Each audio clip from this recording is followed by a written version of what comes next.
Hey guys, welcome back to web coding. यार इसकी आज की इस वीडियो में हम समझने वाले पैरामीटर्स के बारे में। पैरामीटर होते क्या हैं? तो आसान शब्दों में बोलूं तो एक एग्जांपल के थ्रू मैं आपको पैरामीटर समझाना चाहूंगा। अब मान लो कि आपके पास कुछ डायमेंशंस या फील्ड्स हैं। फील्ड से ही मान लो, क्योंकि अभी श्योर नहीं है कि डायमेंशन है कि मेजर्स है, क्योंकि एग्जांपल है, मैंने कोई ज्यादा दिमाग नहीं लगाया इसके पीछे। तो मान लो कि आपके पास एक विंड का डेटा है। किसी एक दिन आप एज आपका साइंटिफिक माइंड जाग गया और आपने विंड की स्पीड वगैरह ये सब नोट करना स्टार्ट कर दिया। टेम्परेचर नोट कर रहे हो आप, ठीक है। सोलर एनर्जी नोट कर रहे हो आप, और भाई क्या क्या होता है, एटमॉस्फेरिक प्रेशर आप नोट कर रहे हो, ठीक है। अब आप जाके ये सब चीजें अपनी क्लास को दिखाते हो। आपकी क्लास में क्या हो रहा है कि आप बोलते हो कि देखो यार, ये एक ग्राफ है जो कि किसके बीच में है, विंड और टेम्परेचर के बीच में। और ये ग्राफ कुछ, एक सेकंड, कलर अब भाई सेलेक्ट हो जाए यार, नहीं हो रहा, छोड़ो, आ गया आ गया। ठीक है, कई बार ये ओपन बोर्ड अटक जाता है। ठीक है जी। तो ये ग्राफ कुछ ऐसा दिखता है। तो एक शरारती सा बच्चा खड़ा होता है। वो बोलता है कि हमको विंड और टेम्परेचर के बीच में देखना ही नहीं है। अब बोलो, मेरे को तो देखना है टेम्परेचर और सोलर के बीच में। क्या तुम्हारा ये ग्राफ चेंज हो सकता है? तो पैरामीटर्स इन्हीं टाइप की सिचुएशंस में काम आते हैं। पैरामीटर्स हमें अलाउ करते हैं कि जो हमारे एंड यूजर्स होते हैं वो हमारे जो विजुअलाइजेशन होती है उसको अपने अकॉर्डिंग निकाल सकें, और उनको जो एनालिसिस देखनी है देख सकते हैं। तो आप उस शरारती बच्चे को बोलोगे, हाँ भाई मैं पैरामीटर का यूज करूंगा। कर रखा है मैंने पैरामीटर का यूज एक्चुअली इस ग्राफ, इस डैशबोर्ड में जो मैं तेरे को दिखा रहा हूँ। तेरे को बस पैरामीटर्स को सेलेक्ट करना है जो तू देखना चाहता है, ठीक है। और जो तू सेलेक्ट करेगा ना, जैसे भी मेरे पैरामीटर कौन सा सेलेक्ट है, विंड और टेम्परेचर सेलेक्ट है कि इन दोनों के बीच में ग्राफ बनेगा। मैंने ग्राफ तो बता रखा है कि ग्राफ कैसे बनना है, वो प्रोसेस मैंने सारी एक्सप्लेन कर रखी है। अब मेरे को बस पैरामीटर बदलने हैं, ठीक है। जैसे मैं बोलूंगा कि भाई यहाँ पे हो जाए सोलर, और कोई भी तेरे को सोलर के और एटमॉस्फेरिक प्रेशर के बीच में देखना है। तो जस्ट तेरे को सेलेक्ट करने की जरूरत है। तेरा जो भी जिस टाइप का ग्राफ तेरे को बनना होना चाहिए। यार ये फिर अटक गया, चलो छोड़ो, कोई बात नहीं। तो इस टाइप का ग्राफ भी बन जाएगा जैसे भी आपको बनना होता है, ठीक है। तो पैरामीटर्स आपका इसी इसी टाइप की सिचुएशन में हेल्प करते हैं। पहली चीज क्या कि आपके एक तो मैं एक चीज इसमें और ऐड करना चाहूंगा। वो चीज क्या है कि अगर ऐसा जो इफ एल्स का सिनेरियो होता है ना आपका, इफ एल्स का सिनेरियो क्या होता है कि अगर ये सिचुएशन आई तो ये काम होना चाहिए, अगर ये सिचुएशन आई तो ये काम होना चाहिए। तो पैरामीटर्स आपको वो सहूलियत देते हैं कि आप सिचुएशंस के अकॉर्डिंग अपनी विजुअलाइजेशन को, अपने डैशबोर्ड को आप चेंज कर पाते हो, ठीक है। तो सबसे जो ज्यादा क्लियर डेफिनेशन उसकी यही बोलूंगा मैं। और दूसरी बात क्या है कि हमेशा हमारे डेटा सोर्स में ऐसे कॉलम्स, हमारे डैशबोर्ड्स में हम स्टैटिक नहीं बना सकते हैं, क्योंकि एट द एंड हमारी जो विजुअलाइजेशन है उस पर सवाल उठने वाले हैं, और उन सवालों का जवाब देना हमारी विजुअलाइजेशन का काम है। तो सवाल कुछ भी हो सकते हैं, लेकिन पैरामीटर्स हमेशा वही रहते हैं। मतलब हमारी डायमेंशन और मेजर्स हमेशा वही रहती हैं। तो सिर्फ उन्हीं को सेलेक्ट करके, उन्हीं को चेंज करके हम हर सवाल का जवाब दे पाएँ, यही हमारा मोटिव रहता है। तो पैरामीटर यही काम करते हैं। तो अब चलिए देखते हैं कि हम पैरामीटर्स कैसे यूज़ कर सकते हैं, कैसे बना सकते हैं, ठीक है जी। तो शुरुआत करने से पहले इसको रब कर लेता हूँ। सबसे पहले तो मेरे को एक सिंपल ग्राफ बनाना पड़ेगा, ठीक है। ठीक है यार, ठीक है, रिकॉर्ड, ओके। तो मैंने एक ग्राफ बना लिया है। ये ग्राफ मेरा है सेल्स के बीच में और ऑर्डर डेट के बीच में, कि कौन कौन सी तारीख को, कौन कौन सी डेट को कितनी मेरी सेल्स हुई है, ठीक है। कुछ सालों के बीच में हर महीने का, हर दिन का डेटा मेरे पास ये है, ठीक है। अब मैं क्या चाहता हूँ कि देखो, एक्चुअली एक्सप्लेन करना ज़्यादा अच्छा रहेगा कि मेरा डेट ग्राफ किस किस के बीच में, ऑर्डर डेट और सेल्स के बीच में। अगर मैं बोलूँ कि मेरी सेल्स, जो कि मैंने हमेशा बोला है कि अगर सिचुएशन कुछ होती है तो उसके फिर उसका आंसर हमारे पास होना चाहिए, जो कि मैंने शुरू में बताया था पैरामीटर होते क्या हैं। तो वो सिचुएशन मेरे पास आन पड़ी है कि अगर मेरी सेल 3% से ज़्यादा हाइकअप हो जाती है, मतलब 3% से बढ़ जाती है, तो उस टाइम पे मेरा ग्राफ कैसे दिखेगा। अगर मेरी ये सिचुएशन है तो उस टाइम पे क्या होगा, आ गई ना फिर जो कंडीशन होती है, सिचुएशन होती है। तो यहाँ पे हम पैरामीटर का यूज कर सकते हैं, ठीक है। तो इस प्रॉब्लम का सॉल्यूशन मैं लेके आता हूँ पैरामीटर से। तो देखते हैं कैसे इस चीज का सॉल्यूशन निकाल सकते हैं कि अगर सेल्स मेरी 3% से हाइकअप हो जाती है तो क्या कर सकते हैं। तो सबसे पहले मैं एक पैरामीटर बनाऊंगा। तो मैं इस एरो पे क्लिक करता हूँ, ठीक है।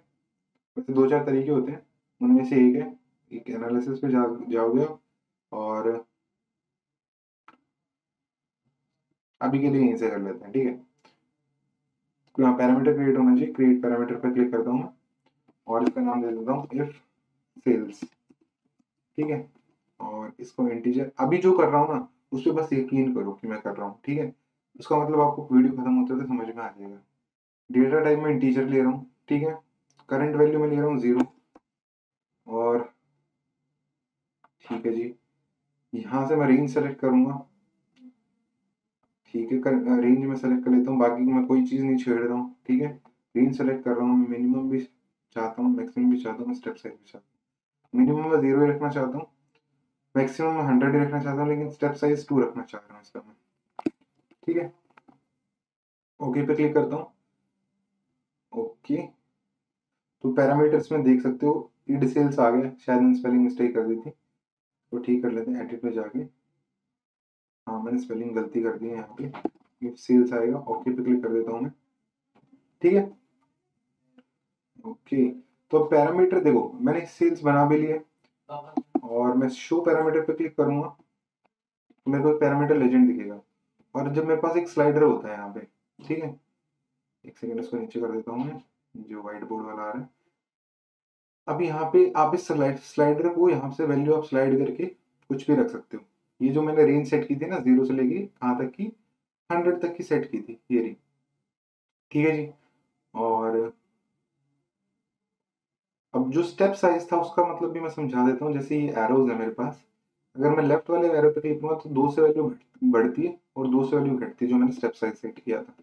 और यहाँ पे इंटीजर वैल्यूज है, जो मैंने डेटा सेट वहाँ पे डेटा टाइप वहाँ पे सेलेक्ट किया था इंटीजर, ठीक है। और करंट वैल्यू मेरी क्या है यहाँ पे, 0। जब भी मैंने ये लेजेंड खोला था, ये बॉक्स को लेजेंड बोलते हैं, तो 0 वैल्यू आई थी, तो वो मेरी कस्टम वैल्यू थी, ठीक है।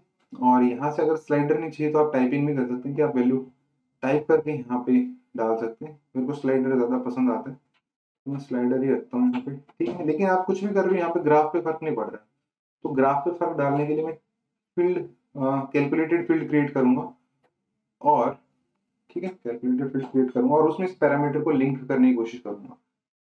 तो इसका मैं बोल देता हूँ if calculation, if sales calculation, sales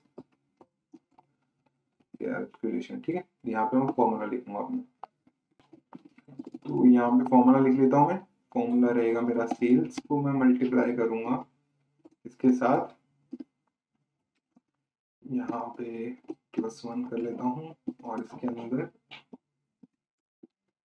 ठीक है। और यहाँ पे मैं लिखूंगा क्या, वो देखना, पैरामीटर का नाम क्या था, इफ सेल्स, ठीक है।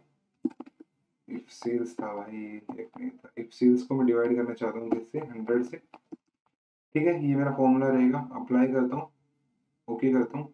जो मैं 3% की बात कर रहा था ना, ये उस चीज़ का फॉर्मूला है, ठीक है जी। अब मैं क्या करता हूँ, यहाँ को सम और सेल्स को हटा देता हूँ, और यहाँ पे मैं लेके आता हूँ यार मेजर नेम्स को, ठीक है। ऑर्डर डेट, मेजर वैल्यूज लेके आता हूँ, सॉरी, मेजर नेम्स तो सही नहीं रहेगा, मेजर वैल्यूज कहाँ गया, सर्च कर लेते हैं, कोई दिक्कत की बात है नहीं है, ठीक है। और इसमें से जो मेरे को ज़रूरत नहीं है वो मैं हटा देता हूँ। मैं एक सेल्स कैलकुलेटर रखना चाहता हूँ, प्रॉफिट रेशियो रखना नहीं चाहता, क्वांटिटी रखना नहीं चाहता, ठीक है। अब मेरे पास एक जो आप देख रहे हो ग्राफ, आप पहले भी यही ग्राफ देख रहे थे, है ना। फर्क क्या है, फर्क ये बस इसका थोड़ा मैंने फॉर्मेट चेंज कर दिया है। थोड़े एक काम को आप कई तरीकों से कर सकते हो, तो मैंने ये तरीका यूज किया। अब मैं चाहता हूँ कि मेरी जब 3% से सेल बढ़े ना, तो मेरे को ग्राफ दिखे, तो मैं 3% की जगह 30 पे इसको सेट करूंगा ना। तो मेरा फॉर्मूला कुछ इस तरीके से मैंने लिखा है कि जब मैं इसको 30 पे सेट करता हूँ, तो मैं 10 से मल्टीप्लाई करके करना पड़ता है। तो जो ये ऊपर वाला ग्राफ दिख रहा है ना आपको, अभी दिखेगा देखना, मैं क्या करता हूँ, मैं जो इस सम ऑफ, इसको कलर्स पे सेट कर देता हूँ, सॉरी गड़बड़ कर दी, ओके। कॉपी, इसकी कॉपी चाहिए मेरे को, कंट्रोल पे क्लिक करूंगा और अब कलर पे क्लिक करूंगा, ठीक है। ये भी सही नहीं है, दूसरा तरीका यूज करते हैं हम। तो मैं क्या कर सकता हूँ, एक्चुअली मैं मेजर नेम्स को कर सकता हूँ। मेजर नेम्स को मैं कॉलम में करूंगा तो मेरे पास दो मेजर नेम है यहाँ पे। सम जो है मेरा एक सम तो सॉरी एग्रीगेटेड फंक्शन हो गया। इफ सेल्स कैलकुलेशन और सेल्स दो मेजर है मेरे पास, तो मेजर नेम्स को जो मैं कलर्स में करूंगा तो दोनों मेजर नेम्स का कलर अलग अलग हो जाएगा। जो मेरे पास ब्लू वाला है वो मेरा वो वाली सेल्स है जो मैं अज्यूम करके चल रहा हूँ कि बढ़ गई है 30% से, सॉरी 3% से। और जब ये स्लाइडर आपका कंट्रोल करने में हेल्प करता है कि आपकी सेल्स कितनी बढ़ी है कितनी नहीं, वो फॉर्मूला आपने वहां पे सेट किया था उसके हिसाब से, ठीक है। तो आपको समझ में आ गया होगा यार पैरामीटर कैसे काम करते हैं, ठीक है। और कैसे आपकी रियल लाइफ सिनेरियोज, ये तो बहुत छोटा सा काम था सच में बता रहा हूँ। बहुत जो पैरामीटर की जो पावर है ना वो बहुत ज्यादा है। थैनोस जितनी पावर है उसके पास, पैरामीटर के पास। और अभी काम किसके बराबर कर रहे हैं, कोई भी टुच्चा सा विलन ले लेते हैं। कोई विलन होगा, कौन कौन कौन, कोई भी मान लो यार, कोई भी टुच्चा सा विलन उसके बराबर काम कर रहा है, लेकिन ये थैनोस जितना काम कर सकता है, ठीक है। ओके, इसके पास इन्फिनिटी गॉन्टलेट है। तो आज की वीडियो में इतना ही यार। पैरामीटर आपको समझ में आ गया होगा कि क्या करने की कैपेबिलिटी रखता है। मिलते हैं नेक्स्ट वीडियो में, तब तक के लिए गुड बाय।